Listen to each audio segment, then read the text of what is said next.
Halimatu Sakia. Saya Nini Amalia. Saya Muhammad Hafiz Ansari. Kami mahasiswa Prodi Pendidikan Bahasa dan Sastra Indonesia, Fakultas Keguruan dan Ilmu Pendidikan, mata kuliah Teori Sastra, ingin menjelaskan tentang tugas kami, yaitu tentang teori memetik. Berikut adalah tugas kami yang disampaikan berupa video. Di sini saya akan menjelaskan pengertian mimetik. Mimetik berasal dari bahasa Yunani, yaitu mimesis, yang berarti meniru dan tiruan. Secara umum, mimetik dapat diartikan sebagai suatu pendekatan yang memandang karya sastra sebagai tiruan dari kehidupan nyata. Adapun pengertian mimetik menurut para ahli, yang pertama ada menurut Plato. Plato mengungkapkan bahwa sastra atau seni hanya merupakan tiruan, pencerminan dari kenyataan. Yang kedua, ada menurut Aristoteles. Ia berpendapat, mimesis bukan hanya sekedar tiruan, bukan sekedar potret dan realitas, melainkan telah melalui kesadaran personal batin pengarangnya. Yang ketiga, ada menurut Abrams. Abrams mengungkapkan pendekatan mimetik adalah pendekatan kajian sastra yang menitik beratkan kajiannya terhadap hubungan karya sastra dengan kenyataan di luar karya sastra. Selanjutnya ada tokoh-tokoh teori mimetik. Yang pertama ada Plato 427 sampai 347 sebelum Masehi. Dilahirkan di lingkungan keluarga bangsawan kota Athena. Semenjak muda ia mengagumi Socrates 470 sampai 399 sebelum Masehi. Dia adalah seorang filsuf yang menentang ajaran para sofis, sehingga pemikiran Plato sangat dipengaruhi sosok-sosok yang di kemudian hari menjadi gurunya tersebut. Pemikiran Plato yang terkenal ialah pandangannya mengenai realitas. Menurutnya, realitas terbagi atas dua dunia. Dunia yang terbuka bagi rasio dan dunia yang hanya terbuka bagi panca indera. Dunia pertama terdiri atas idea-idea dan dunia berikutnya ialah dunia jasmani.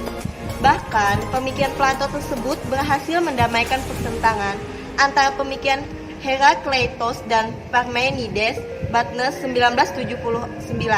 Pandangan Plato mengenai dunia tersebut terkait dengan konsep mimetik. Yang kedua ada Aristoteles tahun 384 sampai 322 sebelum Masehi. Dia lahir di Stagirus, Macedonia di daerah Thrace, Yunani Utara, tahun 384 sebelum Masehi. Ia belajar di sekolah filsafat yang didirikan Plato dan tinggal di akademia hingga Plato meninggal dunia. Yang ketiga ada M.H. Abrams. Lahir di Jewish 23 Juli 1912. Class of 1916, Profesor Emeritus Sastra Inggris. Telah menjadi anggota dari Departemen Bahasa Inggris di Cornell University sejak 1945. Dia adalah otoritas pada literatur abad ke-18 dan 19, kritik sastra dan romantisisme Eropa. Tokoh mimetik lainnya yaitu Levin dan Raffles. Selanjutnya kita akan membahas tentang sejarah mimetik dan tentang teori mimetik.